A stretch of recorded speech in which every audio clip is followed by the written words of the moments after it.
يا أيها الناس اتقوا ربكم الذي خلقكم من نفس واحدة وخلق منها زوجها وبث منهما رجالا كثيرا ونساء واتقوا الله الذي تساءلون به والأرحام إن الله كان عليكم رقيبا يا أيها الذين آمنوا اتقوا الله وقولوا قولا سديدا يصلح لكم أعمالكم ويغفر لكم ذنوبكم ومن يطع الله ورسوله فقد فاز فوزا عظيما. أعوذ بالله من الشيطان الرجيم. بسم الله الرحمن الرحيم. ولله الأسماء الحسنى فادعوه بها وذروا الذين يلحدون في أسمائه سيجزون بما كانوا يعملون.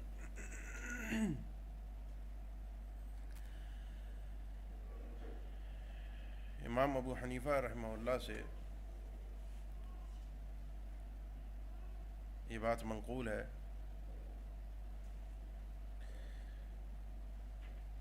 کہ اگر اللہ تعالی انسان کو اس کی فطرت پر چھوڑ دیتا،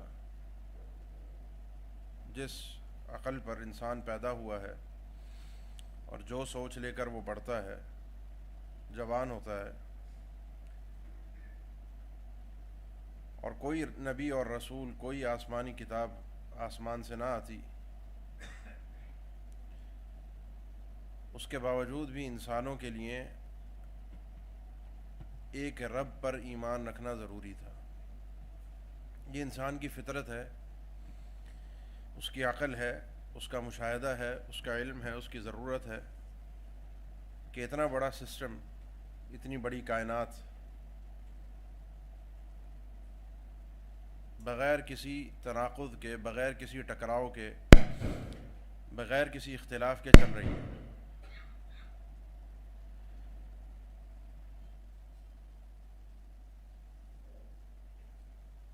وَلَوْ كَانَ مِنْ عِنْدِ غَيْرِ اللَّهِ لَوَجَدُوا فِيهِ اخْتِلَافًا كَثِيرًا لَوْ كَانَ هَؤُلَاءِ آلِهَةً مَا وَرَدُوهَا۔ اور دوسرا مقام پر اللہ نے فرمایا لَفَسَدَتَا، اگر اللہ کے علاوہ کوئی اور الہ ہوتا، کوئی اور اس کائنات کا نظام چلانے والا ہوتا تو یہ سارا سسٹم جو ہے وہ برباد ہو جاتا، یہ نظام چل نہیں سکتا تھا۔ سورج کا ایک وقت پر آنا، ایک وقت پر جانا، زمین کا ایک سسٹم، یہ ساری چیزیں ہمیں اس بات پر مجبور کرتی ہیں کہ اس کائنات کا کوئی پیدا کرنے والا ہے، وہ ایک ہے۔ یہ تو رہی میرے علم اور میری عقل اور میرے مشاہدے کی بات، جہاں تک میں نے سمجھا۔ لیکن اب سوال یہ ہے کہ وہ ایک کون ہے، اس ایک تک کیسے پہنچا جائے، اس ایک کو مانا کیسے جائے، وہ ایک ہے کون؟ اس کی پہچان کے لیے اللہ تعالی نے انبیاء اور رسولوں کو بھیجا اور آسمان سے کتابیں نازل فرمائیں۔ الا نوحی الیہ انہ لا الہ الا انا فاعبدون۔ انبیاء توحید ربوبیت کا اقرار کروانے صرف نہیں آئے تھے، یہ بات آپ کے علم میں ہے، آپ جانتے ہیں قرآن حکیم نے اللہ تعالیٰ پر ایمان کو مختلف انداز میں بیان فرمایا ہے کہ اللہ تعالیٰ پر ایمان، اس کے خالق ہونے پر ایمان، اس کے رب ہونے پر ایمان، اس کے رازق ہونے پر ایمان، وہ پیدا کرنے والا ہے، وہ نظام چلانے والا ہے، وہ سسٹم چلانے والا ہے۔ اس کے بعد اس بات پر ایمان کہ اللہ وہ ہے جس اللہ کی عبادت بھی کرنی ہے۔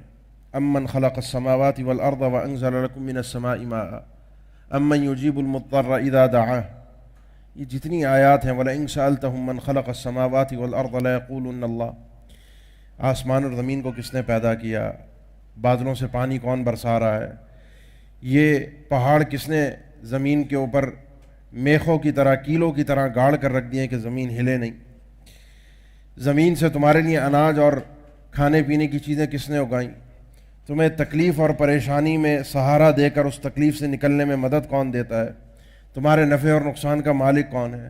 یہ سب سوالات کرنے کے بعد اللہ تعالی نے پوچھا اِلٰہ مع اللہ، یہ سب کام تو تمہاری فطرت کہہ رہی ہے کہ ایک ہے کرنے والا، پھر اس ایک کی عبادت کرنا، اس ایک کے آگے جھکنا، یہ درست ہے یا اس ایک کے ساتھ اور بہت سو کو شریک کرنا اور بہت سارے لوگوں کو ملا لینا یہ درست ہے. الہ مع اللہ، یہ بار بار اللہ نے سوال کیا، جو کہ انکار ہے کہ کوئی اللہ کے ساتھ الہ نہیں ہے. پھر تیسرے نمبر پر باری آتی ہے اللہ تعالیٰ کے تعارف کی. یہ تعارف انسان اپنی عقل سے نہیں کر سکتا. اللہ کون ہے، کہاں ہے، کیا کر سکتا ہے، اس کی طاقت کیا ہے، اس کا تعارف کیا ہے، یہ تعارف انسان کے بس کی بات نہیں ہے. اسی لیے اللہ تعالیٰ نے قرآن پاک میں بار بار احکامات ذکر کرنے کے بعد، بار بار قیامت کا تذکرہ کرنے کے بعد، بار بار جنت اور جہنم کا تذکرہ کرنے کے بعد اپنی صفات کو، اپنے ناموں کو ذکر فرمایا. اور قرآن پاک میں سب سے عظیم ترین آیت کون سی ہے؟ آیت الکرسی. اور سب سے عظیم ترین سورت جو اللہ کے نبی صلی اللہ علیہ وسلم نے ابی ابن کعب سے فرمایا تھا، سورہ فاتحہ. اور وہ سورت جس کو ایک دفعہ پڑھنے کے بارے میں اللہ کے نبی صلی اللہ علیہ وسلم نے فرمایا کہ اس کا ایک دفعہ پڑھنا گویا کہ انسان 3 دفعہ اس سورت کی قرأت پورے قرآن کے ثواب کے برابر ہے. تعدیل ثلث القرآن، یہ 1/3 1/3 قرآن کے برابر ہے. وہ ہے سورہ اخلاص. ان صورتوں پہ اگر آپ غور کریں کہ ان کی عظمت، ان کی یہ جو بڑائی ہے، یا پورے قرآن سے جو ان کو ایک امتیاز دیا گیا، ویسے سب پورا کا پورا قرآن اللہ کا کلام ہے، اور سب ایک ایک حرف کی، ایک ایک نقطے کی، ایک ایک لفظ کی وہ اہمیت ہے جو اللہ کے کلام کی ہونی چاہیے. پورا قرآن کلام اللہ ہونے کے اعتبار سے برابر ہے. لیکن کچھ صورتوں کو اللہ تعالیٰ نے خود فضیلت دی ہے، خود مقام دیا ہے. یہ وہ احترام ہے جو ان صورتوں میں، ان آیتوں میں اللہ تعالیٰ کی بیان کردہ صفات، اللہ تعالیٰ کے بیان کردہ تعارف کی وجہ سے ان صورتوں اور آیتوں کو ملا. سورہ اخلاص آپ جانتے ہیں کہ میں آخر میں آپ کے سامنے اس حوالے سے ایک تذکرہ کروں گا. سورہ اخلاص میں یہ وہ صورت ہے کہ جب لوگوں نے آ کر کہا کہ انسب لنا ربک، اپنے رب کا نسب بیان کیجیے. آپ کا رب کون ہے، کیا اس کا آگے پیچھے اسٹیٹس کیا ہے، کہاں سے ہے، کہاں سے تعلق ہے، آپ کا رب ہے کون؟ اس سوال کے جواب میں اللہ تعالیٰ نے کیا نازل فرمایا؟ سورہ اخلاص. اس سورہ اخلاص کی خصوصیت ہے، یہ اللہ تعالیٰ کا تعارف ہے. اللہ تعالیٰ کون ہے؟ اس صورت میں جو باتیں اللہ تعالیٰ نے ذکر فرمائی ہیں وہ باتیں لفظ ہونے کے اعتبار سے کسی اور کے ساتھ ہے ہی نہیں. لفظ میں بھی، نام رکھنے میں بھی، یہ نام کسی بھی مخلوق کا نہیں رکھا جا سکتا. اللہ تعالیٰ رحیم ہے، وَكَانَ بِالْمُؤْمِنِينَ رَحِيمًا. اللہ تعالیٰ رؤوف ہے، لیکن یہ نام صرف صفت نہیں، حقیقی معنی نہیں، صرف نام. اللہ تعالیٰ نے مخلوق کا بھی رکھا کہ بالمؤمنین رؤوف الرحیم. نبی صلی اللہ علیہ وسلم رؤوف بھی ہیں، رحیم بھی ہیں، نرم دل بھی ہیں، اور لوگوں کے ساتھ شفقت اور مہربانی اور رحم دلی کے ساتھ پیش آنے والے بھی ہیں. یہ تو ناموں کا اشتراک موجود ہے. لیکن سورہ اخلاص جو ہے، سورہ اخلاص میں اللہ تعالیٰ نے جو بات بیان فرمائی ہے وہ ہے قل هو اللہ احد. اے نبی صلی اللہ علیہ وسلم فرما دیجئے وہ اللہ ایک ہے، احد. اللہ الصمد، وہ اللہ صمد ہے. اور صمد کا معنی، وہ اللہ ایسا ہے جس کو کسی کی ضرورت نہیں ہے، اور ساری مخلوق کو اس کی ضرورت ہے. سب اس کے محتاج ہیں، وہ کسی کا محتاج نہیں ہے. اور یہ وضاحت بھی انشاءاللہ میں آپ کے سامنے بیان کروں گا اللہ تعالیٰ کے ہی ایک فرمان سے جو کہ حدیث قدسی ہے. لم یلد ولم یولد، اس نے کسی کو پیدا نہیں کیا اور نہ ہی وہ پیدا کیا گیا. یعنی جو ایک سسٹم ہے، جس سسٹم سے تم دیکھتے ہو مخلوق کا اس دنیا میں آنا، ہر چیز، ہر مخلوق، جانور ہو انسان ہو، تم دیکھتے ہو اس کا کوئی اصل ہوتا ہے، ماں باپ کوئی نہ کوئی ہوتا ہے، اور آگے اس سے پھر اس کی اولاد بھی نکلتی ہے. اللہ وہ ہے، نہ اس سے پہلے کوئی ہے نہ اس کے بعد کوئی ہے. هو الاول والآخر والظاہر والباطن ولم یکن لہ کفوا احد. اس کا برابر کوئی نہیں ہے، پوری کائنات میں اس کی برابری کرنے والا کوئی نہیں ہے. یہ ہے مختصر اللہ کا تعارف جو اس صورت میں بیان ہوا ہے، آیت الکرسی میں بیان ہوا ہے، سورہ فاتحہ میں بیان ہوا ہے. اور یہ ساری چیزیں ان صورتوں اور ان آیتوں کو قرآن سے ایک الگ حیثیت دیتی ہیں، کیونکہ ان صورتوں میں، ان آیتوں میں اللہ تعالیٰ کا تعارف موجود ہے. اللہ تعالیٰ نے اپنے تعارف کے لیے اپنے ناموں کو اختیار کیا ہے. وہ رؤوف ہے، وہ رحیم ہے، وہ غفور ہے، وہ تواب ہے، وہ کریم ہے، وہ عفو ہے، وہ رحمان ہے، وہ تواب ہے. یہ سارے نام اللہ تعالیٰ نے اپنے تعارف کے طور پر ذکر فرمائے قرآن مجید میں مختلف مقامات پر. اللہ کے نبی صلی اللہ علیہ وسلم کا فرمان ہے ان للہ 99 اسما 100 الا واحدہ من احصاها دخل الجنہ. اللہ تعالیٰ کے 99 نیم ہے، جو ان ناموں کا احصاء کرے گا وہ جنت میں جائے گا. کیا اللہ تعالیٰ کے صرف 99 نام ہیں یا اور نام بھی ہیں؟ اور نام بھی ہیں، لیکن اس حدیث میں اللہ کے نبی صلی اللہ علیہ وسلم نے ارشاد فرمایا کہ اللہ تعالیٰ کے 99 نام ہیں. تو اس کا مطلب کیا ہے؟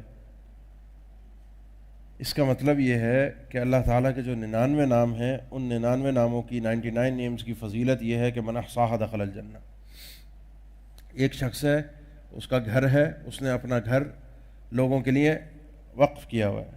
ایک شخص ہے، اس کی زمین ہے، علیکم السلام ورحمۃ اللہ، اس شخص کی زمین ہے، اس نے یہ زمین مسجد کے لیے وقف کر دی. اس کا مطلب ہے کہ اس کی اور کوئی زمین نہیں ہے، اور کوئی گھر نہیں ہے، اس کی اور کوئی جائیداد نہیں ہے، نہیں، لیکن یہ جو زمین ہے، یہ جو گھر ہے، یہ اس کام کے لیے اس نے دے دیا. جو 99 نام ہے اللہ تعالیٰ کے، ان کی فضیلت یہ ہے جو ان کا احصاء کرے گا وہ جنت میں جائے گا. اس کے علاوہ اور بھی اللہ تعالیٰ کے نام ہیں، اور اس کی دلیل یہ ہے کہ اللہ کے نبی صلی اللہ علیہ وسلم نے ارشاد فرمایا کہ ما اصاب احدا قط ہم ولا حزن. کسی شخص کو بھی کوئی تکلیف، کوئی غم، کوئی پریشانی آتی ہے، غم اور پریشانی میں مبتلا ہو جاتا ہے، اور ہم میں سے ہر شخص ہوتا ہے. فرمایا غم اور تکلیف آ جانے کے بعد وہ اللہ تعالیٰ سے دعا کرتا ہے اللہم انی عبدک وابن عبدک وابن امتک ناصیتی بیدک ماض فی حکمک عدل فی قضاؤک اسألک اللہم بکل اسم هو لک سمیت به نفسک او انزلته فی کتابک او علمته احدا من خلقک او استأثرت به فی علم الغیب عندک ان تجعل القرآن العظیم ان تجعل القرآن ربیع قلبی ونور صدری وجلاء حزنی وذهاب ہمی الا اذهب اللہ ہمہ وحزنہ وابدلہ مکانہ فرجا. یہ ایک دعا ہے بڑی لمبی. فرمایا اللہ کے نبی صلی اللہ علیہ وسلم نے جو شخص یہ دعا پڑھتا ہے اللہ تعالیٰ اس کے غم، اس کی پریشانی اور مصیبتوں کو ختم کر دیتا ہے، اور ان پریشانیوں کی جگہ پر آسانیاں لے آتا ہے، ان تکلیفوں کی جگہ پر راحت لے آتا ہے، بیماری کی جگہ پر صحت آ جاتی ہے. صحابہ کرام نے جب یہ دعا سنی تو صحابہ کرام نے فرمایا الا نتعلمها یا رسول اللہ صلی اللہ علیہ وسلم، اللہ کے نبی کیا یہ دعا ہم سیکھیں نہیں، یاد نہ کریں؟ اللہ کے نبی صلی اللہ علیہ وسلم نے فرمایا بلا ينبغي لمن سمعها ان يتعلمها، بالکل یاد کرنی چاہیے اور ہر اس شخص کو پڑھنی چاہیے، سیکھنی چاہیے جو شخص یہ دعا سنتا ہے. یہ اللہ کے نبی صلی اللہ علیہ وسلم کا فرمان ہے. اللہم انی عبدک، اے اللہ میں تیرا بندہ ہوں، وابن عبدک، تیرے بندے کا بندہ ہوں، وابن امتک، تیری بندی کا بندہ ہوں. یعنی میرا خاندان کوئی حسب و نسب، کوئی تکبر اللہ کے سامنے انسان پیش نہیں کر رہا، پہلے ہی اس کے اللہ کے سامنے اپنی عاجزی اور انکساری پیش کر رہا ہے. اللہم انی عبدک وابن عبدک وابن امتک ناصیتی بیدک، میری پیشانی تیرے ہاتھ میں ہے، میری کوئی طاقت نہیں، تو جو چاہے وہ فیصلہ میرے لیے صادر کر سکتا ہے، مجھے جہاں چاہے برباد کر سکتا ہے اور جہاں چاہے کامیابی دے سکتا ہے. ماض فی حکمک، تیرے احکامات مجھ پر جاری ہو چکے ہیں، جو تو نے فیصلہ کیا ہے وہی فیصلے میرے اوپر لاگو ہوں گے، میں وہی کام کروں گا. عدل فی قضاؤک، اور جو تیرے فیصلے میرے حق میں ہیں وہ سب کے سب برحق ہے، انصاف ہے، کوئی ظلم نہیں ہے. اسألک بکل اسم هو لک سمیت به نفسک، اللہ میں تجھ سے سوال کرتا ہوں تیرے ہر اس نام کا واسطہ دے کر جو نام تو نے اپنا خود رکھا ہے، او انزلتہ فی کتابک، اس نام کو رکھ کر تو نے اپنی کتاب میں نازل فرما دیا، اپنے قرآن میں، اپنی کتاب تورات میں، انجیل میں، کسی بھی پرانی کتاب میں اس نام مبارک کو اپنے ذکر کر دیا. میں تجھے ہر اس نام کا واسطہ دیتا ہوں. او علمتہ احدا من خلقک، یا وہ نام جو تو نے اپنے بندوں میں، اپنی مخلوق میں سے کسی کو سکھا دیا، اس نام کا بھی واسطہ دیتا ہوں. یا وہ نام او استأثرت به فی علم الغیب عندک، جو نام تیرے پاس تیرے علم غیب میں موجود ہے تو نے اس کو اپنے پاس ہی رکھا ہے، کسی کو نہیں دیا. تیرے ہر اس نام کا واسطہ تجھے دیتا ہوں. کیا واسطہ دیتا ہوں؟ ان تجعل القرآن ربیع قلبی، کہ قرآن کو تو میرے دل کی بہار بنا دے، ونور صدری، میرے سینے کا نور بنا دے، وجلاء حزنی وذہاب غمی وہمی، میرے پریشانیوں کے لیے یہ علاج ہو، میری پریشانیاں دکھ درد دور کرنے کا سبب ہو، میرے معاملات کے اندر سدھار اللہ تعالیٰ اس قرآن کی وجہ سے پیدا کر دے۔ یہ دعا ہے جو انسان کرتا ہے، اللہ کے نبی صلی اللہ علیہ وسلم فرمایا اللہ تعالیٰ اس کے سارے معاملات کو ختم کر دیتا ہے، پریشانیاں دکھ درد غم سب دور ہو جاتے ہیں۔ اس دعا کے اندر اللہ کے نبی صلی اللہ علیہ وسلم نے جو الفاظ استعمال کیے قابل غور ہیں۔ تعلیم ہے امت کو کہ اللہ سے مانگتے ہوئے اللہ کے ناموں کا واسطہ دے کر اللہ سے مانگا جائے۔ وَلِلَّهِ الْأَسْمَاءُ الْحُسْنَى فَادْعُوهُ بِهَا، اللہ کے پیارے پیارے خوبصورت نام ہیں اور خوبصورتی میں وہ انتہا کو پہنچے ہوں۔ ان سے زیادہ خوبصورت نہ لفظ کوئی ہے اور نہ ان لفظوں کا کوئی اور معنی ہو سکتا ہے جو الفاظ اور جو معنی اللہ تعالیٰ نے اپنے لیے اختیار کیے ہیں۔ تم نے کیا کرنا ہے؟ تم نے یہ کرنا ہے فَادْعُوهُ بِهَا، ان ناموں کے واسطے اور وسیلے سے اللہ سے مانگنا ہے۔ اللہ کو اس کے ناموں کا واسطہ دیجیے، سارے ناموں کا واسطہ دیجیے، یہ واسطہ اللہ کو پسند ہے۔ آپ اپنی طلب، اپنی مانگ، اپنی دعا کے مطابق اللہ کے نام کو اختیار کیجیے۔ مثال کے طور پہ کسی کے ہاں اولاد نہیں ہو رہی تو ہمارے ہاں اس کو ایک وظیفہ بتایا جاتا ہے کہ یہ وظیفہ پڑھ لو، 100 دفعہ اللہ کے نام الوہاب پڑھ لو، مسئلہ حل ہو جائے گا۔ فلانی نماز کے بعد یا سلام اتنی دفعہ پڑھ لو، یہ مسئلہ حل ہو جائے گا۔ یا حفیظ پڑھ لو، یہ ہو جائے گا۔ رزق چاہیے، یا رزاق پڑھ لو، یہ ہو جائے گا۔ بات دراصل یہ ہے کہ یہ کام درست ہے نہیں۔ اس سے ہٹ کر میں ایک چیز آپ کو اور سمجھانا چاہتا ہوں کہ اللہ تعالیٰ کو ان ناموں کے ذریعے سے اس انداز میں پکارنا، صرف نام لینا 100 دفعہ، یا رزاق یا رزاق یا رزاق یا رزاق، یا رحمان یا رحمان، یا سلام یا سلام، یہ آپ اللہ کو پکار رہے ہیں، اللہ کو مخاطب کر رہے ہیں، اللہ سے بات کر رہے ہیں۔ اس تخاطب کے بعد، اس گفتگو کے بعد اللہ کو آپ نے اپنی طرف متوجہ کیا اور بات کچھ نہیں کیا آپ نے۔ اللہ کے نبی صلی اللہ علیہ وسلم کی جتنی دعائیں ہیں، جتنی بھی دعائیں اٹھا کر دیکھ لیں، کسی میں بھی اللہ کے نبی صلی اللہ علیہ وسلم نے اللہ تعالیٰ کا نام لے کر ایسا نہیں ہے کہ اس کے بعد بات نہ کی ہو، کیونکہ نام اللہ کو آپ وسیلہ دے رہے ہیں، پکار رہے ہیں، واسطہ دے رہے ہیں، اس کے بعد بات کرنا ضروری ہے۔ اللہ آپ کی طرف متوجہ ہے۔ اللہم انک عفو تحب العفو فاعف عنی، اللہ تو معاف کرنے والا ہے، عفو ہے، اور معافی ایسی کہ اس گناہ کو مٹا کر رکھ دیتا ہے، ختم کر دیتا ہے، کوئی حساب و کتاب نہیں ہوگا، اور تو معافی کو پسند کرتا ہے۔ فوراً اس نام کا واسطہ دے کر اس نام کے مطابق اپنی طلب فوراً ظاہر کر دی، اپنی مانگ سامنے رکھ دی کہ فاعف عنی، اللہ جب تو بخشنے والا ہے تو مجھے بخش دے، تو معاف کرنے والا ہے، مجھے معاف کر دے۔ تو یہ تو اس نام کے مطابق طلب اختیار کریں۔ یہ پکارنا اللہ کو اس طریقے سے، اللہ کے نبی صلی اللہ علیہ وسلم سے، صحابہ اکرام سے اللہ کو اس طرح سے نام لے کر 100 اور 200 دفعہ اور اتنی دفعہ نام لینا، اس نام کا ذکر کر لینا، اللہ عالم میرے علم کے مطابق ثابت نہیں ہے۔ اگر اس میں کوئی خیر ہوتی، اللہ کو پکارنے کا انداز اچھا ہوتا، بھلائی ہوتی اس میں، تو اللہ کے نبی صلی اللہ علیہ وسلم اس خوبصورت عمل کو ضرور اپناتے۔ اگر اس میں خوبصورتی ہوتی، اگر اس میں اچھائی ہوتی، اس میں بھلائی ہوتی۔ بہرحال اللہ کے نبی صلی اللہ علیہ وسلم نے اللہ کو واسطہ دیا اور سارے ناموں کا واسطہ دیا۔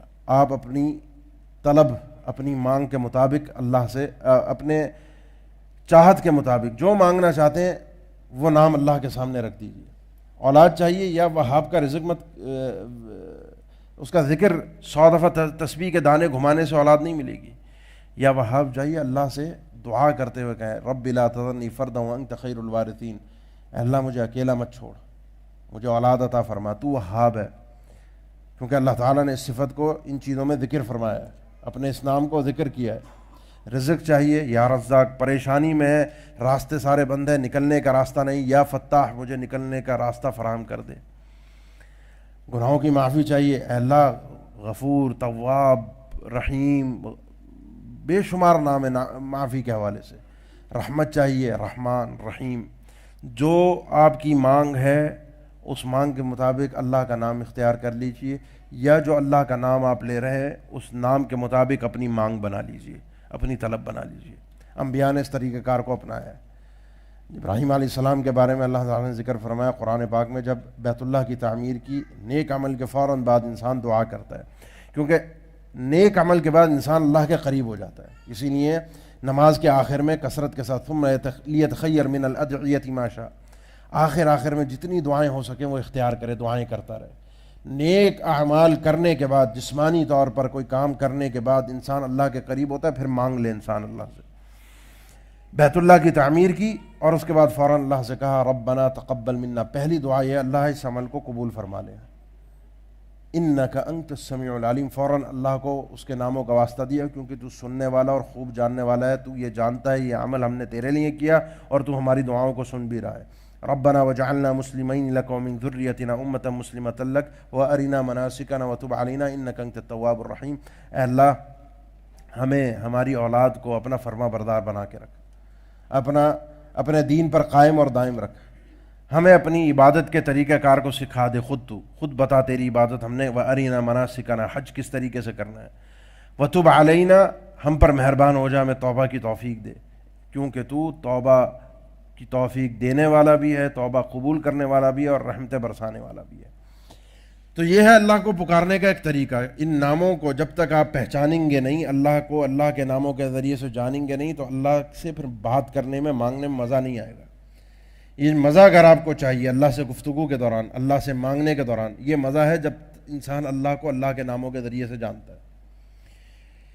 اللہ کے نبی صلی اللہ علیہ وسلم نے اللہ کو سارے ناموں کا واسطہ دیا. میں تجھے ہر اس نام کا واسطہ دیتا ہوں جو تو نے اپنی کتاب میں نازل فرمایا, اپنی مخلوق میں سے کسی کو سکھا دیا یا اپنے علم غیب میں اس کو محفوظ رکھا. اب اللہ کے علم غیب میں کتنے نام ہیں, کون سے ہیں؟ جب وہ علم غیب میں ہے تو کوئی نہیں جانتا.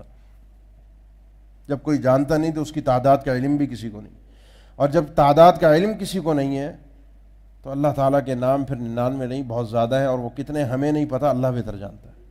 ہاں 99 ناموں کی فضیلت یہ ہے جو میں نے حدیث آپ کے سامنے ذکر کی تھی کہ اللہ تعالیٰ کے 99 نام ہیں.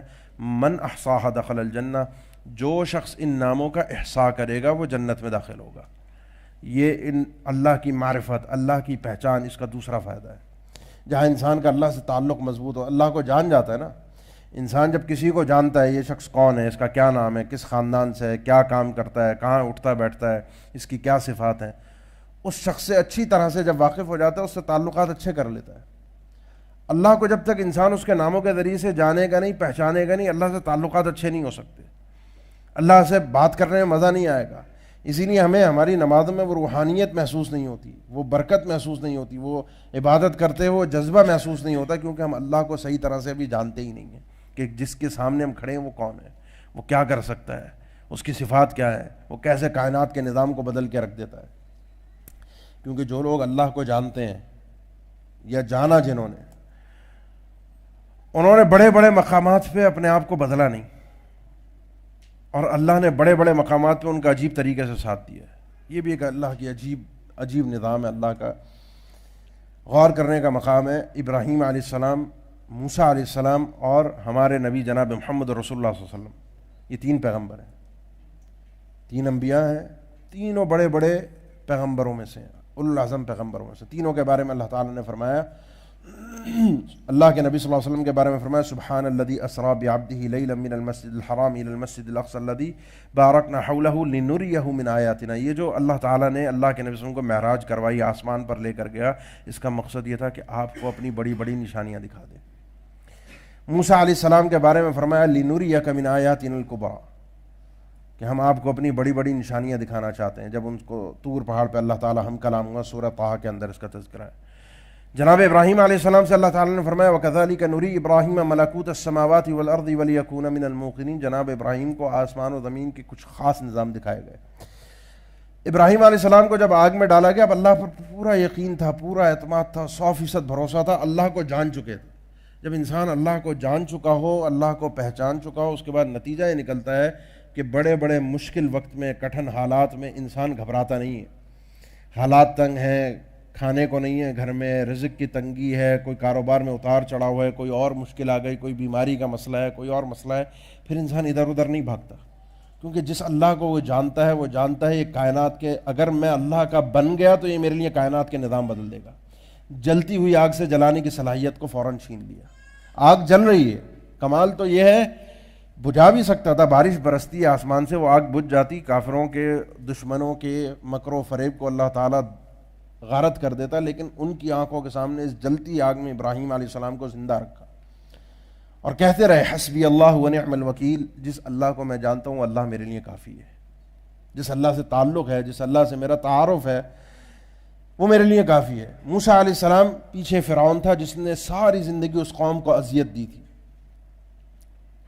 یعنی پریشان کر کے رکھا، تکلیفوں میں رکھا، قوم کو اپنا غلام بنا کے رکھا. اس قوم کے سامنے جب پیچھے فرعون تھا، آگے سمندر تھا، کیا کہا انہوں نے؟ انا لمدرکون، مارے گئے. پیچھے فرعون، آگے سمندر، کہاں جائیں گے؟ یا غرق ہوں گے یا وہ مار دے گا آ کے. موسیٰ علیہ السلام کے اللہ سے تعلقات جو تھے، ایسے کٹھن، مشکل اور تکلیف دہ مقامات پہ انسان کو اللہ سے تعلقات سمجھ میں آتے ہیں پھر اپنے.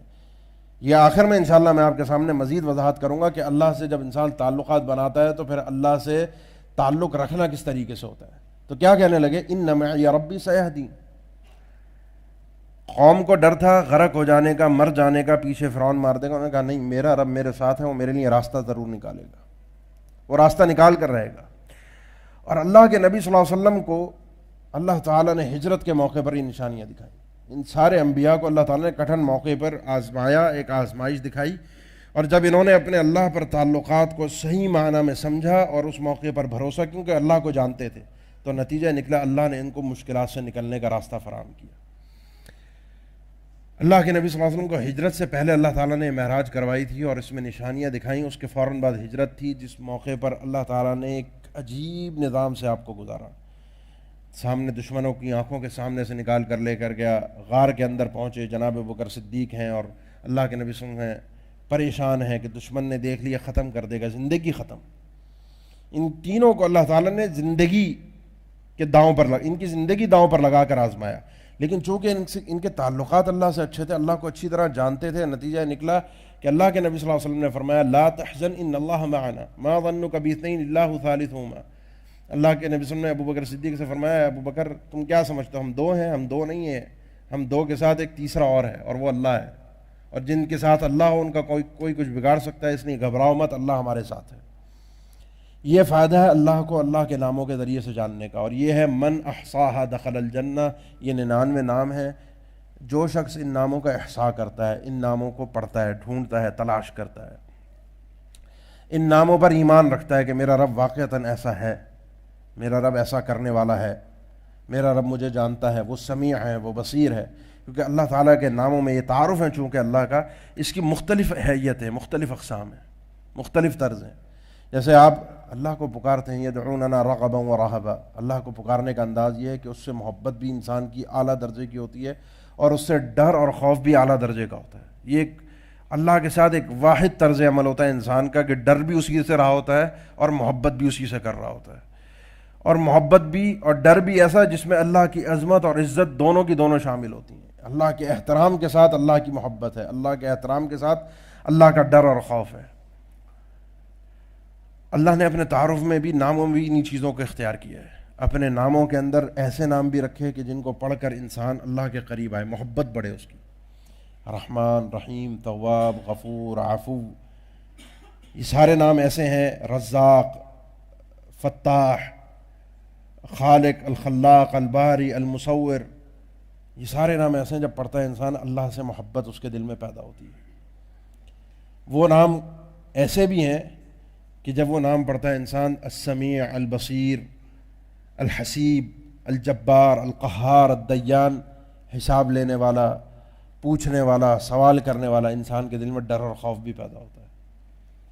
کچھ نام اللہ کے ایسے بھی ہیں جو صرف اللہ کا ایک تعارف ہے، اس کی وضاحت ہے وہ کیسا ہے، جیسے الصمد ہے، الاحد ہے، الواحد ہے. یہ سارے نام ایسے ہیں. الحکیم ہے جو اللہ تعالیٰ کا ایک خالص تعارف ہے.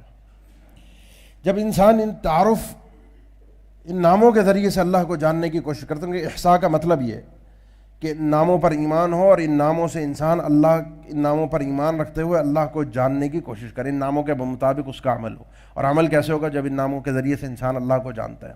انسان جانتا ہے اللہ خالق، خلاق، الباری، المصور. یہ نام خالق، خلاق، الباری، المصور ایک جیسے نام ہیں. پیدا کرنے والا، کریٹر، بنانے والا، بہت زیادہ پیدا کرنے والا. المصور، بنا کر شکلیں دینے والا. الباری، نئی نئی چیزیں بنانے والا. بظاہر یہ ملتے جلتے نام ہیں لیکن یہ ملتے جلتے نام نہیں ہیں. چونکہ اللہ نے نام مختلف کر دیا، تھوڑے سے الفاظ کہیں بڑھا دیے یا مختلف انداز کے نام ہیں تو اس میں معنی بھی مختلف ہوگا. وہ اللہ وہ ہے جو کائنات کے ذرے ذرے کو اس نے پیدا کیا اور کائنات آج تک پھیلتی جا رہی ہے، بڑھتی جا رہی ہے. وَإِنَّا لَمُوسِعُونَ، اس آسمان کو پیدا تو اللہ نے کیا اور فرمایا اس آسمان کو ہم بڑھاتے بھی جا رہے ہیں. مخلوق پھیل رہی ہے، انسان کے تصور سے باہر ہے کہ اللہ کی مخلوقات کتنی ہیں، انسان کتنی ترقی کر چکا. آج لوگ آپ دیکھتے ہیں کوئی پانی کے اندر گھسا ہوا ہے، سمندر کے اندر جا رہا ہے، صرف کس لیے؟ یہ جاننے کے لیے کہ اس سمندر کے اندر کتنی قسم کی مخلوقات ہیں. میں نے سب کچھ جان لیا، اس پانی میں کتنی مخلوق ہے، آسمان میں کتنے پرندے رہتے ہیں، جنگلات میں کتنے قسم کے جانور ہیں، فلاں جانور کی کمیونٹی کا کیا سسٹم ہے، فلاں جانور اپنے ہاں جب کوئی اس کا جانور ساتھی مر جاتا ہے تو اس کے ساتھ کیا سلوک کرتا ہے. پوری ڈاکومنٹریز بنتی ہیں، لوگ جانتے ہیں، سب کچھ کرتے ہیں. میں نے سب کچھ جان لیا، لیکن فائدہ کیا ہے جب میں نے ان سب کے پیدا کرنے والے کو نہ جانا. وہ مصور ہے، شکلیں بناتا ہے، خوبصورت شکلیں عطا کرتا ہے. آپ یقین کیجئے میری اور آپ کی کیا حالت تھی جب ہم اپنی ماں کے پیٹ میں تھے. ہر انسان ایسے ہی ہو کر آتا ہے نا. سوچئے کیا اوقات تھی اور کیا حیثیت تھی ہماری کہ اللہ تعالیٰ فرماتا ہے یخلقکم فی بطون امہاتکم خلقا من بعد خلق فی ظلمات ثلاث. اللہ تعالیٰ تمہیں تمہاری ماؤں کے پیٹ میں جب پیدا کرتا ہے تو اندھیرے در اندھیرے ہوتے ہیں، اندھیروں کے اندر تمہیں رزق بھی پہنچاتا ہے، تمہیں پیدا بھی کرتا ہے، تمہیں سانسیں فراہم کرتا ہے. بچہ سانس لیتا ہے ماں کے پیٹ میں، اس کے معصوم سے چھوٹے سے دل کو دھڑکتا ہوا محسوس کیا جاتا ہے. دل بھی دھڑک رہا ہے، سانسیں بھی لے رہا ہے، رزق بھی پہنچ رہا ہے، بنا بھی رہا ہے. اور اس معصوم سے بچے کو، نرم و نازک سے بچے کو صحیح سلامت دنیا میں لے کر آتا ہے. یقین جانیے کوئی مخلوق، کوئی بھی چیز، کوئی بنائے ہوئے آلات، انسان کی ترقی کہیں بھی پہنچ جائے، اس لمحے پر انسان کے ذرہ برابر کام نہیں آ سکتی. کوئی چیز کام نہیں آ سکتی اگر اللہ ساتھ نہ دے. وہ تمہیں بناتا ہے، پیدا کرتا ہے، صحیح سلامت دنیا میں لے کر آتا ہے. کچھ بھی نہیں جانتے، تمہارے رزق کا بندوبست بھی وہ کرتا ہے. وہ رازق نہیں، وہ رزاق بھی ہے.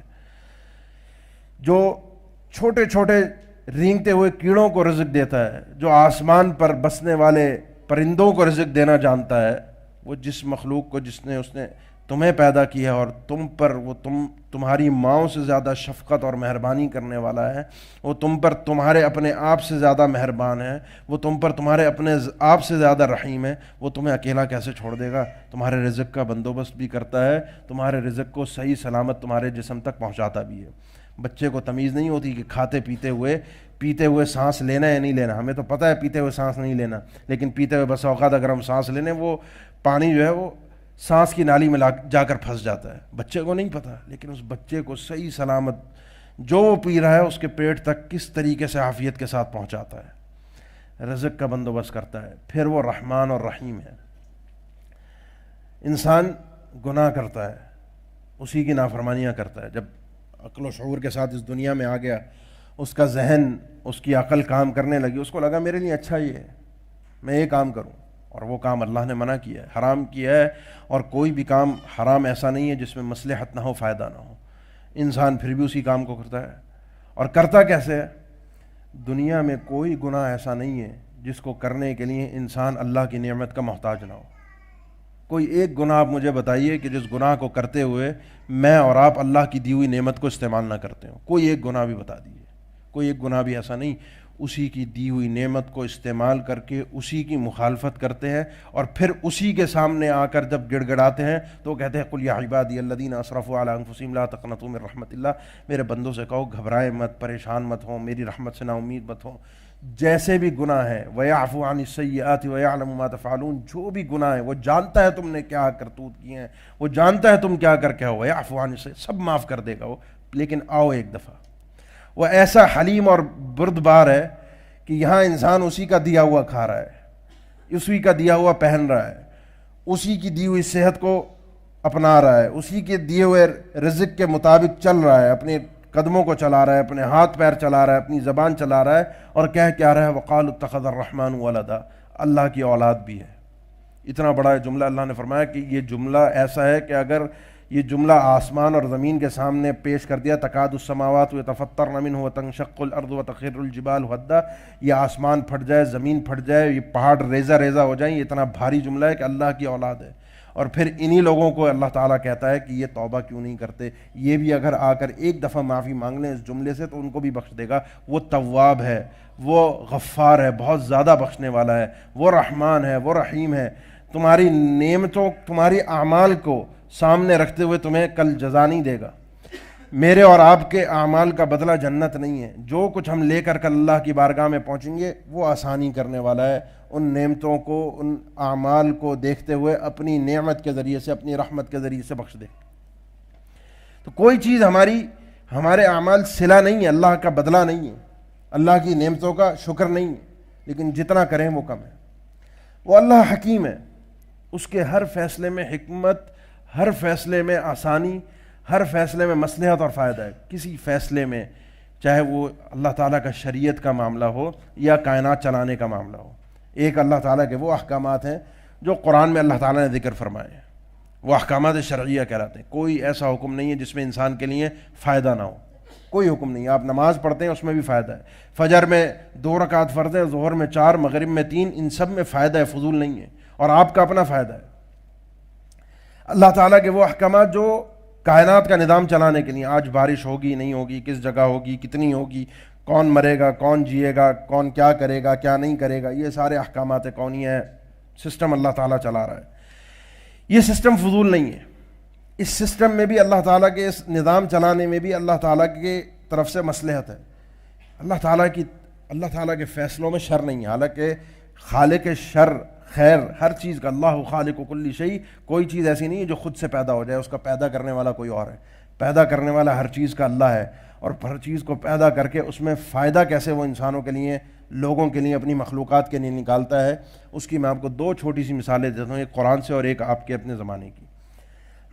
قرآن میں اللہ تعالیٰ نے ذکر فرمایا جناب موسیٰ اور جناب خضر علیہ السلام کا، کی 2 بڑی بڑی شخصیتیں ہیں، بڑے بڑے لوگ ہیں، سفر کر کے جا رہے ہیں، دونوں ساتھ ساتھ سفر کر کے پہنچے. ایک جہاز میں، ایک کشتی میں جا کر بیٹھے. دونوں نے کشتی میں سوار ہوتے ہی اس کشتی کو جناب خضر نے خراب کر دیا. جناب موسیٰ نے اعتراض کیا کہ جس کشتی میں بیٹھے ہو اسی کو خراب کر رہے ہو، غریبوں کا روزگار ہے، اسی کشتی میں وہ دریا پار کراتے ہیں لوگوں کو، تم اس کو خراب اور برباد کر رہے ہو، ان کی روزی روٹی پہ لات مار رہے ہو. خاموش ہو گئے. کہا کہ تم سے صبر نہیں ہو رہا، اگر میرے ساتھ نہیں چلنا تو بتا دو. خیر واقعہ آپ جانتے ہیں، پورا سورہ کہف کے اندر مذکور ہے. بعد میں جب ذکر کیا تو فرمایا کہ اما السفینۃ فکانت لمساکین یعملون فی البحر فاردت ان اعیبها وکان وراءهم ملک یاخذ کل سفینۃ غصبا. یہ جو کشتی تھی یہ غریب لوگوں کی، یہ مسکین لوگ ہیں. وکان وراءهم ملک یاخذ کل سفینۃ غصبا. پیچھے ایک بادشاہ آ رہا ہے. وہ آج کل بادشاہ کو شوق چڑھ گیا ہے کہ ہر نئی خوبصورت اچھی کشتی کو دیکھتا ہے اور قبضے میں لے لیتا ہے. اس طرح ہمارے یہاں بھی حکمرانوں کو شوق چڑھتا ہے لوگوں کی جائیدادوں پہ قبضے، لوگوں کی فیکٹریوں پہ، کاروبار پہ، ہر چیز پہ قبضہ. اب وہ قبضہ تو، اور اگر اس کشتی کو اس کی اصل حالت میں خوبصورت اچھا چھوڑ دیا جاتا تو یہ کشتی ان غریبوں کے ہاتھ سے چلی جاتی، ان کا روزگار ختم تھا. خراب کر دیا. یہ خراب کشتی کو وہ بادشاہ اپنے قبضے میں نہیں لے گا. ان غریبوں کا روزگار مستقل بنیادوں پر چلتا رہے گا.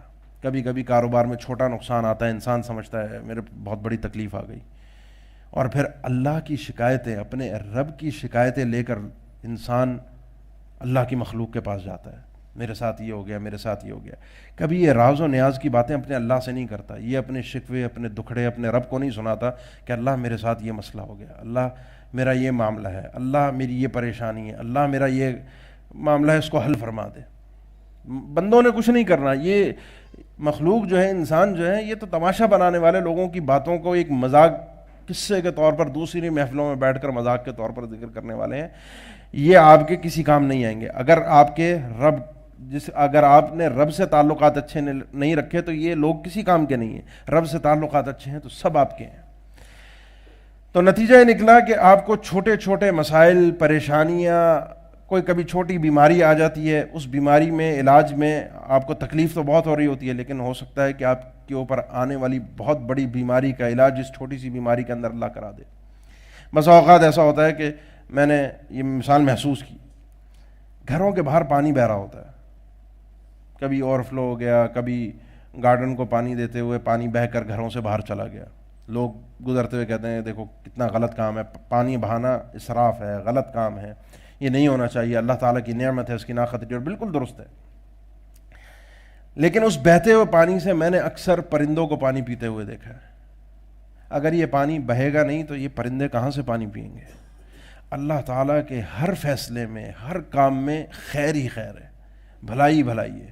پازیٹیو سوچیں، مثبت سوچیں اپنے رب کے بارے میں، خاص طور پہ اپنے رب کے لیے جو بھی سوچیں، اس کے جس معاملے کو دیکھیں اس میں اچھائی دیکھیں، اس میں یہ دیکھیں کہ اس میں رب نے میرے ساتھ کتنی بھلائی کی ہے، رب نے میرے ساتھ کتنی آسانی کی ہے. تو یہ ہے وہ رب کہ من احصاها دخل الجنہ، جو ان ناموں کا احصاء کرتا ہے. اللہ سے ہی ان ناموں کے ذریعے سے انسان پڑھتا ہے، اللہ سے محبت بڑھتی ہے، اللہ کے قریب ہوتا ہے. پھر کچھ نام ایسے ہیں کہ اس محبت میں انسان حد سے تجاوز نہ کر جائے، کہیں سمجھے بس رب نے معاف ہی کر دینا ہے، رب تو اتنی بھلائیاں کرنے والا ہے، میرے ساتھ اتنی آسانیاں کرنے والا ہے. تو یہ بھی یاد رکھو کہ وہ جبار بھی ہے، قہار بھی ہے، حسیب بھی ہے، سمیع بھی ہے، بصیر بھی ہے، وہ سن بھی رہا ہے، دیکھ بھی رہا ہے. دیکھو کوئی بھی گناہ کرتے ہوئے یہ مت سمجھنا کہ تم اللہ کی پکڑ سے باہر ہو، یا تمہیں اللہ نہیں دیکھ رہا، یا تمہیں اللہ جانتا نہیں ہے. وہ سب کچھ جانتا ہے، سب کچھ کرنے والا ہے، حساب بھی لے گا اور کل قیامت کے دن ایک ایک بات پوچھے گا. لہذا اللہ سے ڈرتے ہوئے قدم اٹھاؤ. تو من احصاها دخل الجنہ، جو شخص ان ناموں کا احصاء کرتا ہے، ان پر ایمان، ان ناموں کو یاد کرنا، پڑھنا، ان پر ایمان رکھنا، ان کے مطابق عمل کرنا. جس کی ایک صورت یہ ہے کہ ان ناموں کو سمجھ کر انسان اپنا طرز عمل اس کے مطابق بنا لے، اور ایک صورت یہ ہے ان ناموں پر عمل کرنے کی. وَلِلَّهِ الْأَسْمَاءُ الْحُسْنَى فَادْعُوهُ بِهَا، کہ اللہ تعالیٰ کے پیارے پیارے جو خوبصورت نام ہیں، ان ناموں کے ذریعے سے اللہ کو پکارنا ہے، اللہ سے دعائیں کرنی ہیں. ان دعاؤں کی دو صورتیں ہیں. ایک صورت تو آپ نے سن لی، دوسری صورت یہ ہے کہ انسان پھر اللہ کے سامنے ویسا بن کر رہے جیسا اللہ نے چاہا ہے اور جیسے اللہ کے نام ہے. جب سمیع اور بصیر ہے تو اس کے سامنے گناہ نہ کرے. اللہ تعالیٰ حلیم ہے تو مجھے بھی حلیم بننا چاہیے.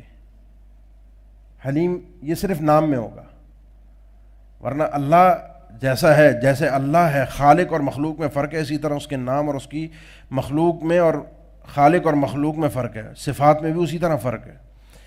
میں اگر ہر شخص کو اس کی غلطی پر پکڑنے کے لیے آ جاتا ہوں، بڑا اصول پسند آدمی ہوں، کسی کی غلطی نہیں چھوڑتا، فوراً باریک سی بات کو نوٹ کر لیتا ہوں اور ہر ایک کو بات بات پر پکڑ لیتا ہوں.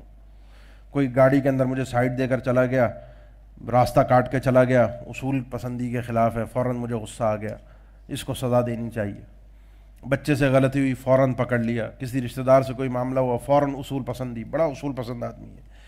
یہ سوچیں اگر انہی اصولوں کے مطابق اللہ نے مجھ سے حساب لے لیا تو میرا کیا بنے گا؟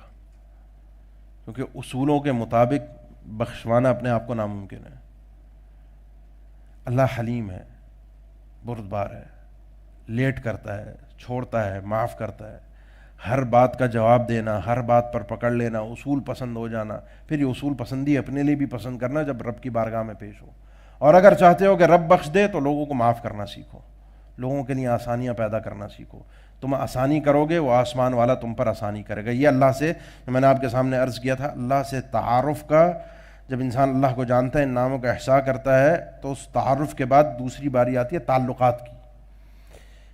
آپ جب کسی سے تعارف کرتے ہیں، کسی کو جان لیتے ہیں، پہچان لیتے ہیں، پھر اس سے تعلقات بناتے ہیں. اگر وہ اسٹیٹس میں، ہمارا جو ایک معاشرہ ہے، دنیا کا رواج ہے، اگر اسٹیٹس میں مجھ سے بڑا ہوتا ہے تو میں تعلقات بنانے کی کوشش کرتا ہوں. اگر میں اس سے بڑا ہوتا ہوں تو میری خواہش یہ ہوتی ہے وہ مجھ سے تعلقات بنائے.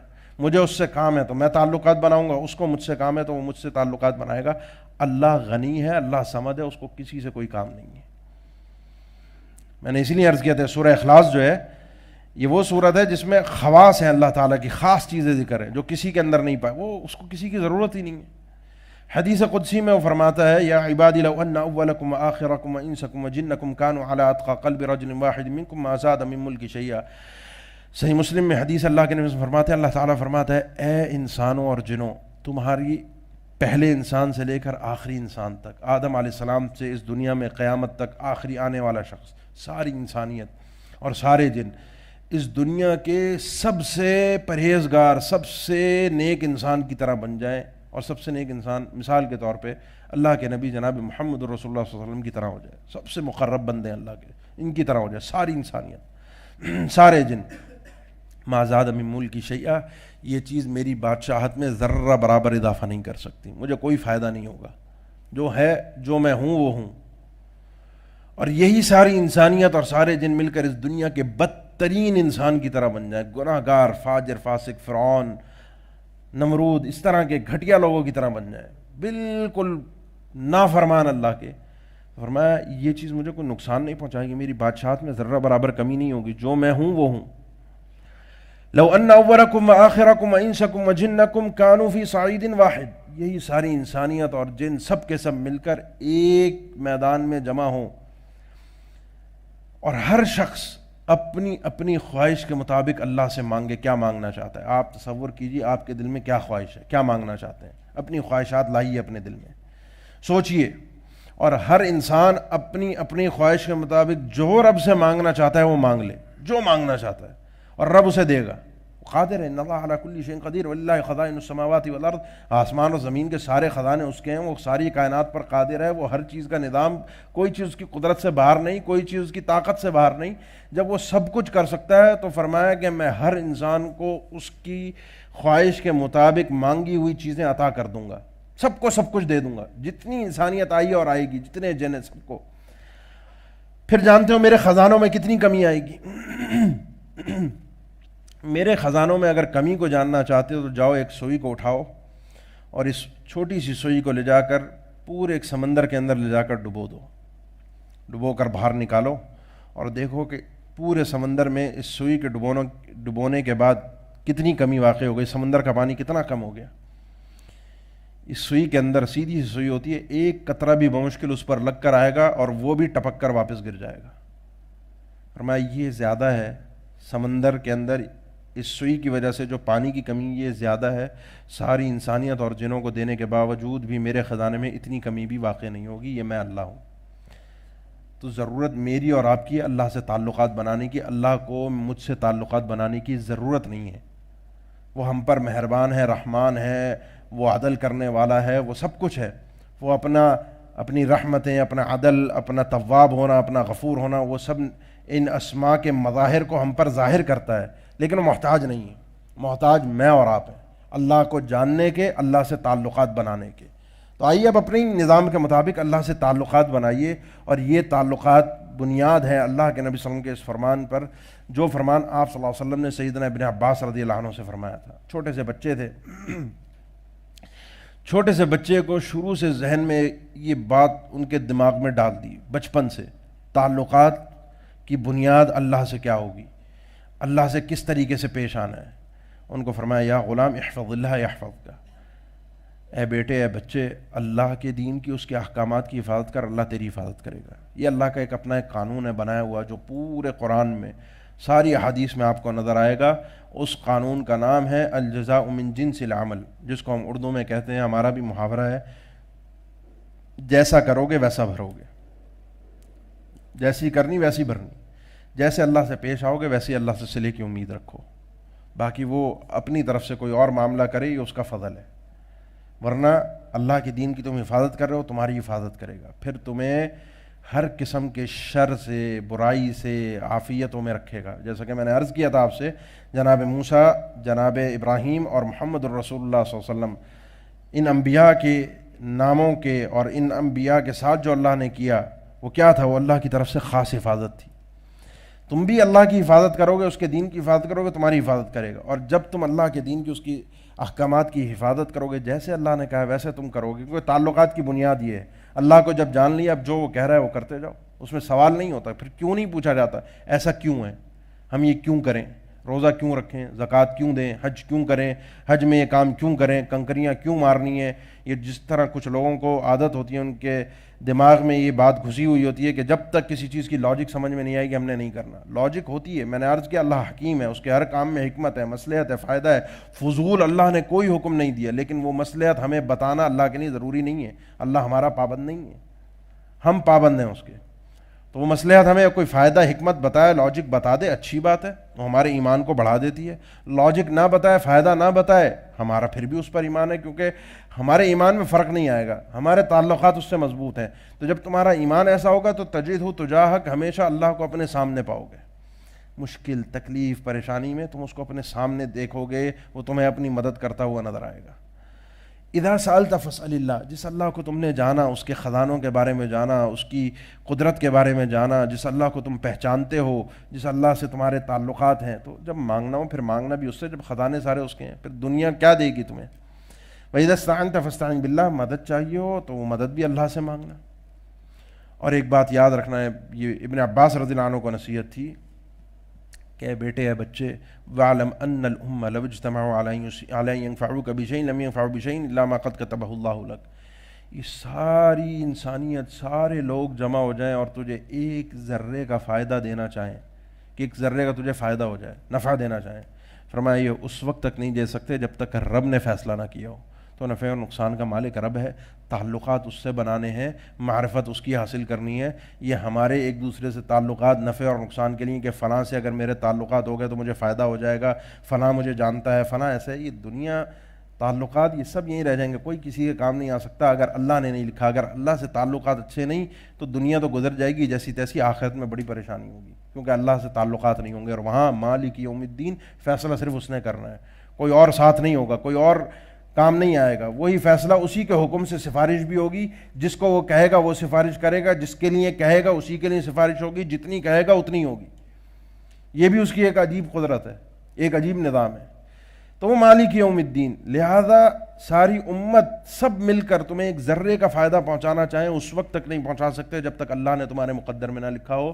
اور سارے لوگ مل کر تمہیں ایک ذرے کا نقصان پہنچانا چاہیں نہیں پہنچا سکتے جب تک رب نے تمہارے لیے نہ لکھا ہو. رب تمہیں کیسے نکال کر اس مصیبت سے لے جائے گا، اس جگہ سے تمہاری جان کیسے چھڑوا دے گا، اس پریشانی کے ماحول میں تمہیں سکون کس طرح سے عطا کر دے گا، تمہارے تصور سے باہر. کچھ لوگ آپ نے دیکھا ہوگا، پریشان بہت سارے لوگ ہوتے ہیں، ایک ہی پریشانی ہوتی ہے ایک ہی طرح کی، بہت سارے لوگوں پر آتی ہے. کچھ لوگ اس پریشانی کے اندر گلا پھاڑ رہے ہوتے ہیں، اپنے آپ چیخ و پکار، دنیا کو بتانا، جگہ جگہ جا کر اپنی اس تکلیف کا، اس پریشانی کا اظہار کرنا. اور کچھ لوگ ہوتے ہیں وہی پریشانی ہوتی ہے، وہی بیماری ہوتی ہے، وہی مشکل ہوتی ہے، وہ نارمل، بالکل حشاش بشاش، بالکل نارمل ہنستا کھیلتا آدمی، اس کو کوئی پریشانی جیسے کہ نہ ہو، کوئی محسوس ہی نہیں کر سکتا. کیوں؟ کیونکہ اس کے اپنے اللہ سے تعلقات اچھے ہیں. اور آخر میں اللہ کے نبی صلی اللہ علیہ وسلم کا فرمان اسی حدیث میں، تعرف الی اللہ فی الرخاء یعرفک فی الشدہ. اللہ کے ساتھ تعلقات کی بنیاد بس یہ جملہ ہے، یہ ہے اللہ کے ساتھ تعلقات میں. کیونکہ میں نے عرض کیا کہ اللہ ہمارا محتاج نہیں، ہم اللہ کے محتاج ہیں. تو اللہ سے تعرف الی اللہ فی الرخاء یعرفک فی الشدہ، اپنے اچھے دنوں میں اللہ سے تعلقات بنا کے رکھو. جب تمہیں ضرورت نہیں ہے، اللہ کی محسوس نہیں ہو رہی، ورنہ ضرورت کس کو نہیں ہوتی؟ صحیح ہو، اچھے ہو، صحت مند ہو، کاروبار اچھا ہے، کام کاج اچھا ہے، گھر کے ماحول اچھا ہے، گھر میں کوئی پریشانی نہیں، اولاد، بچے، بیوی، ماں باپ، آگے پیچھے سب بہترین ہے، کسی قسم کی کوئی تنگی اور پریشانی نہیں، تمہیں ضرورت نہیں ہے. کیونکہ ضرورت کے وقت تو اچھے اچھے گھٹنے ٹیک دیتے ہیں، ضرورت کے وقت تو اچھا بڑے سے بڑا اکڑ والا آدمی بھی نیچے آ جاتا ہے، گردن جھک جاتی ہے. لیکن اپنے اچھے وقت میں تم نے اللہ کو یاد رکھا، تم اس وقت اللہ کے پاس آتے رہے، تمہاری گردن میں سریا نہیں آیا، اکڑ نہیں آئی، تم اللہ کے سامنے جھکتے رہے، اللہ کا ذکر کرتے رہے، اللہ کو مناتے رہے، غریبوں کا خیال رکھا، احسان کیا، اپنے رب کے ایک ایک حکم پر عمل کیا. یعرفک فی الشدہ، پھر وہ تمہیں تکلیفوں میں خود یاد رکھے گا. کیسے یاد رکھے گا؟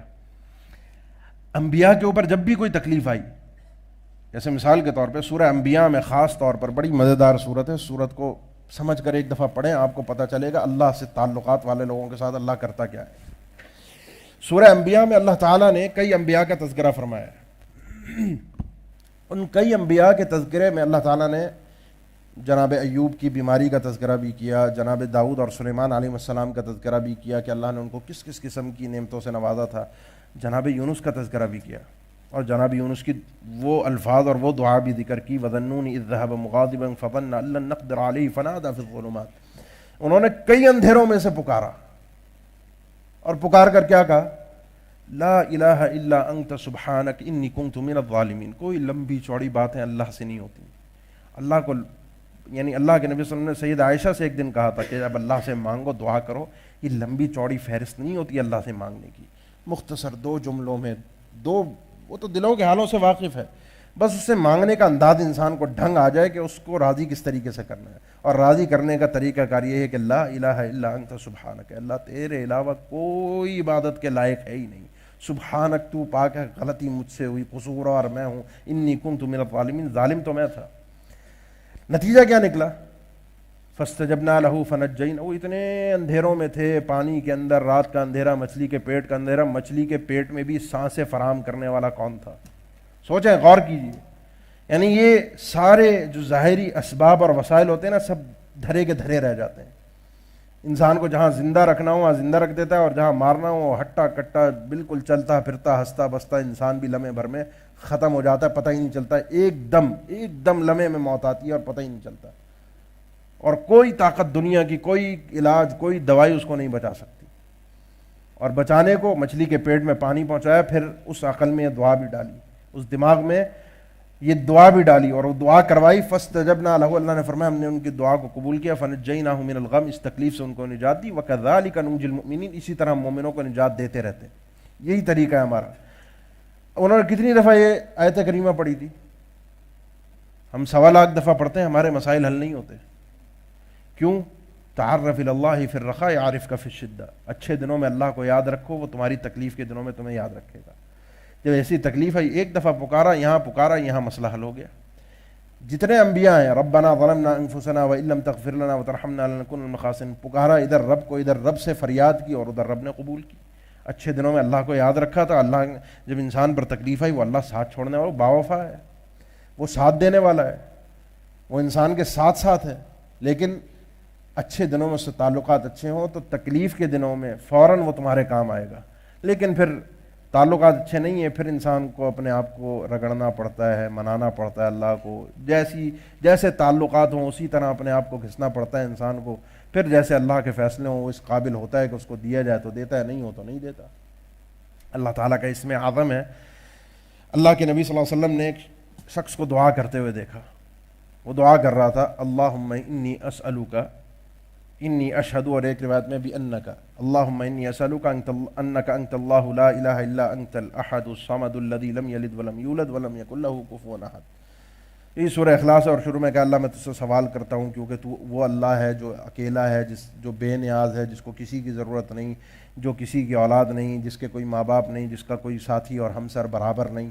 اللہ کے نبی صلی اللہ علیہ وسلم فرمایا اس شخص نے دعا کرتے ہوئے اللہ سے وہ بات کہہ دی ہے، وہ اس میں اعظم ذکر کر دیا ہے، اذا دعی بہ اجاب و اذا سئل بہ اعطا، کہ جب بھی اللہ سے یہ الفاظ کہہ کر مانگ لیا جائے وہ مانگ کو پورا کر دیتا ہے، دعاؤں کو قبول کر لیتا ہے. یہ ناموں کا واسطہ ہے، اللہ سے تعارف ہے نا انسان کا، تعلقات اچھے ہیں تو ناموں کا واسطہ دے کر اللہ سے مانگ لیا. اب اگر پچھلے دنوں میں تعلقات اللہ سے اچھے رہے آپ کے، جب آپ کو ضرورت نہیں تھی اللہ کی، آپ نے اس میں تعلقات اللہ سے اچھے رکھے، یہاں دعا کی اور یہیں دعا قبول ہوئی. جب پچھلے دنوں میں تعلقات آپ کو جب ضرورت نہیں تھی اللہ کی، آپ کے تعلقات اچھے نہیں تھے، اور جب آپ کو اللہ کی ضرورت پڑی پھر تھوڑا سا اللہ اپنا تعارف کروائے گا بھی. کچھ زبردستی بھی ہوتی ہے نا، زبردستی ایک قسم کی ہے کہ جان اب ہے کون رب، پہچان رب ہے کون. اور اللہ سے بڑے احترام کے ساتھ، صحیح سلیقے کے ساتھ تعلقات رکھنا، یہ ہماری ذمہ داری ہے، ہم پر فرض ہے. یہ جو خاصہ ہے، یہ جو چیز عطا کی گئی ہے، یہ ہم مسلمانوں کو اللہ نے عطا کی. یہودیوں کو اللہ کا تعارف دیا گیا.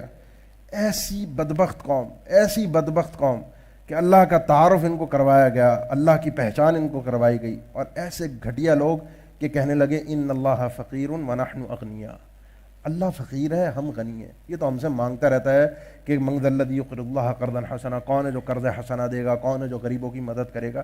تو اللہ فقیر ہے، اس کے پاس کچھ نہیں، جو ہے ہمارے پاس ہے. وقالت الیہود ید اللہ مغلولہ، اللہ وہ ہے جس کے ہاتھ بندھے ہوئے ہیں، کچھ نہیں کر سکتا. اللہ وہ ہے جس نے 6 دنوں میں آسمان اور زمین کو پیدا کیا، 7ویں دن آرام کیا، تھک گیا تھا.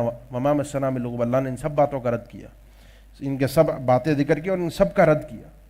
یہ ہم مسلمان ہیں کہ جس تمیز کے ساتھ اللہ نے ہمیں سکھایا ہے، ہم اسی تمیز کے ساتھ اللہ کے ساتھ پیش آئیں. سیدنا ابن مسعود رضی اللہ تعالیٰ عنہ فرماتے ہیں کہ بیت اللہ کے اندر 2 قریشی، ایک ثقفی یا 2 ثقفی ایک قریشی جمع تھے. قریشی قریش کے اور ثقفی طائف کے علاقے کے لوگ، 3 لوگ تھے. اور تینوں ہی کہتے ہیں بالکل عقل سے پیدل لوگ.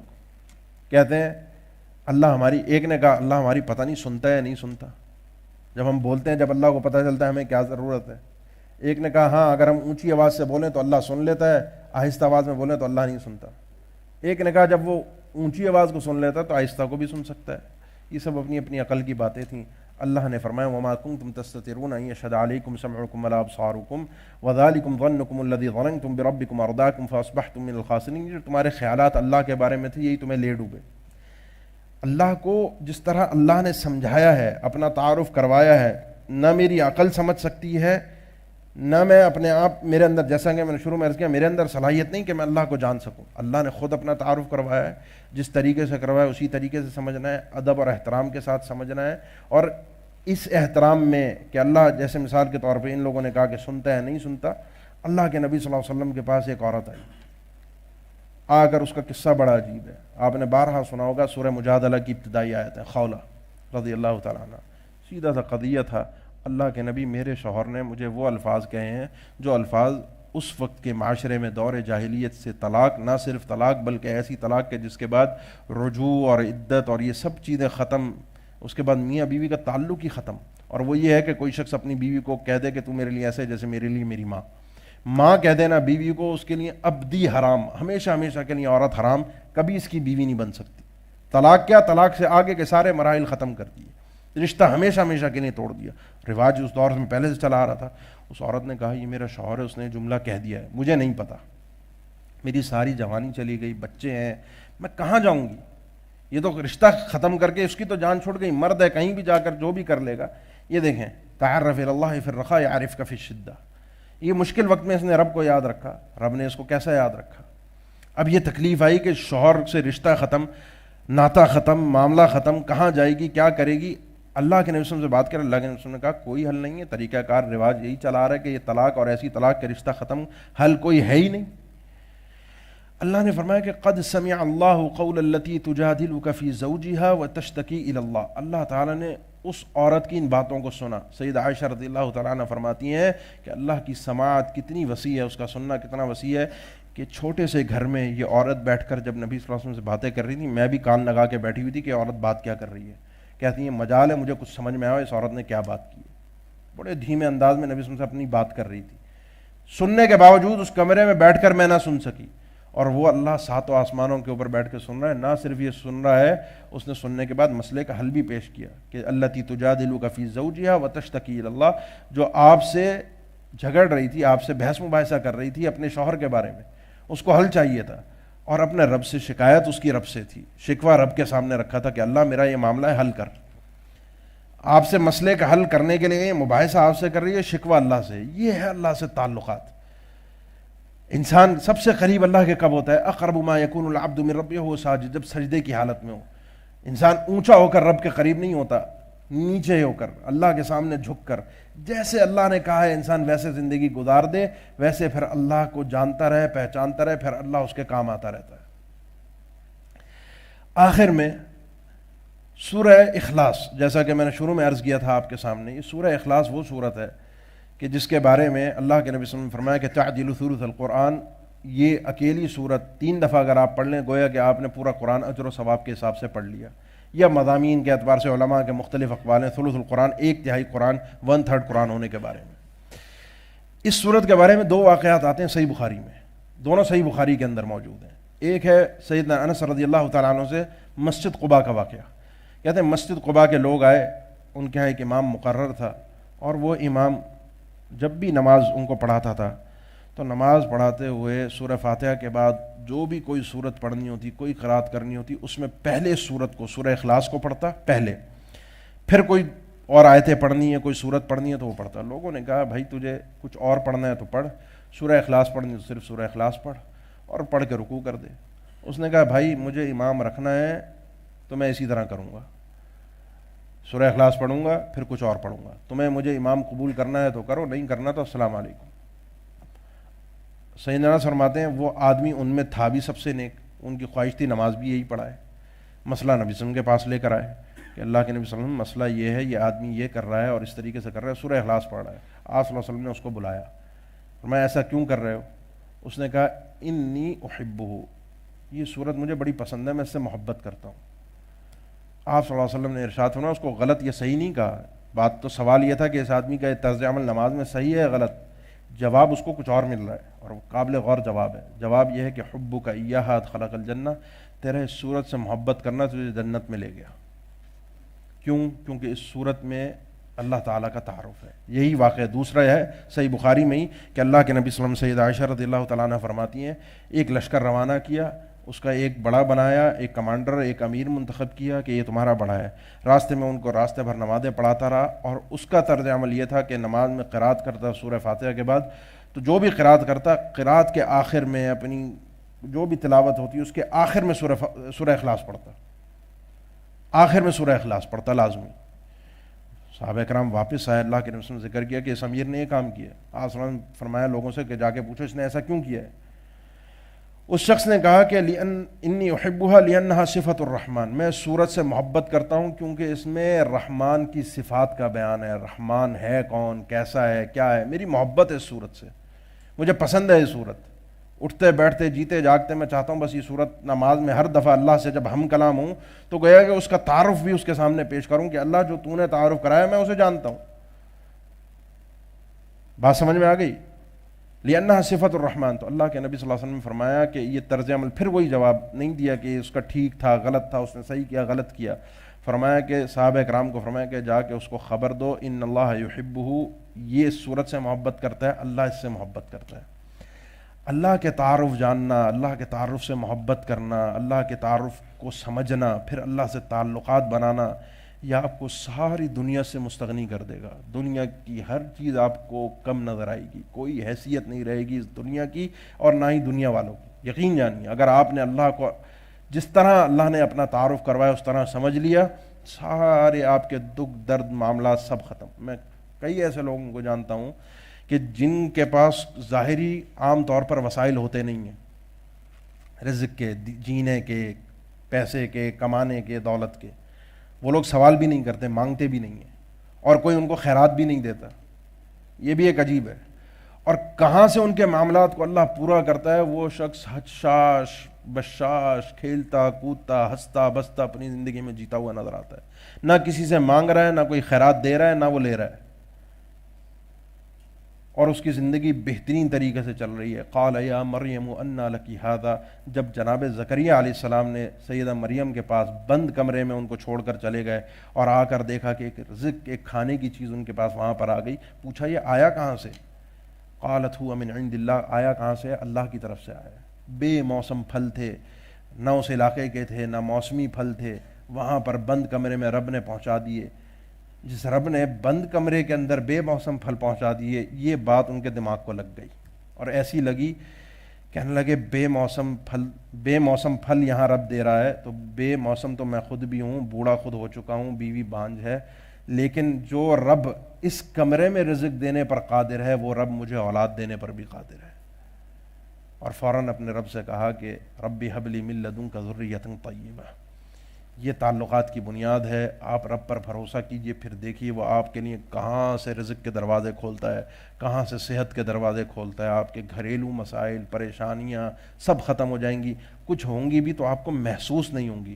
یہ بھی ایک اللہ کی بہت بڑی نعمت ہے کہ انسان کو کوئی پریشانی، کوئی ٹینشن محسوس نہ ہو، محسوس نہ ہونا بھی اللہ کی نعمت ہے۔ تو یہ اللہ کا ایک وہ تعارف تھا جس کی ابتدا میں نے آپ کے سامنے ابھی پیش کی ہے، تعارف نہیں ہے، یہ صرف ابتدا ہے۔ قرآن کریم پڑھیے، سورتوں کے اندر، آیتوں کے آخر میں، سورتوں کے آخر میں بار بار اللہ فرماتا ہے ان اللہ غفور الرحیم، ان اللہ عزیز الحکیم، ان اللہ تواب الرحیم، یہ وکان اللہ علیما حکیما، وکان اللہ غفور الرحیما، یہ سارے الفاظ بڑے قابل غور ہیں، ان سے علماء نے احکامات تک لیے ہیں۔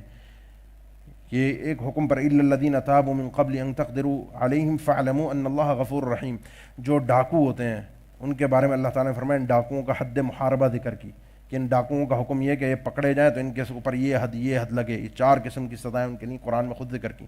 فرمایا وہ ڈاکو، وہ لٹیرے جو پکڑے جانے سے پہلے خود توبہ کر کے پیش ہو جائیں، پکڑے جانے سے پہلے انہوں نے توبہ کر لی، اب ان کا کیا حکم ہے؟ ان پر سزا ہوگی یا نہیں ہوگی؟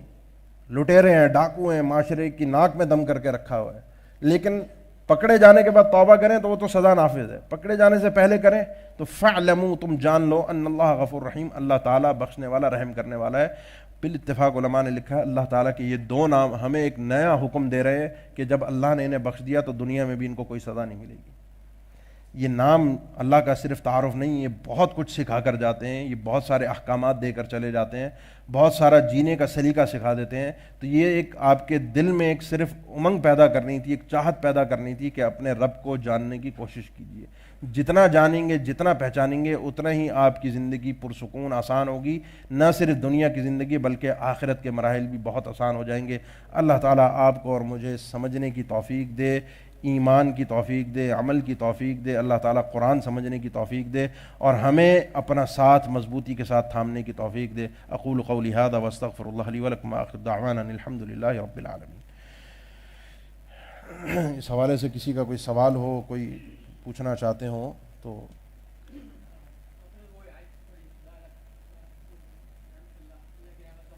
جی۔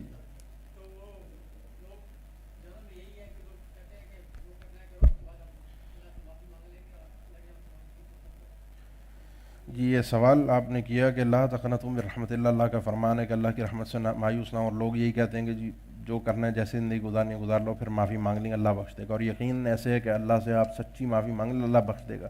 لیکن کیا یہ انسان کو پتہ ہے کہ وہ گناہ کرتے کرتے اس کو معافی مانگنے کی توفیق مل جائے گی؟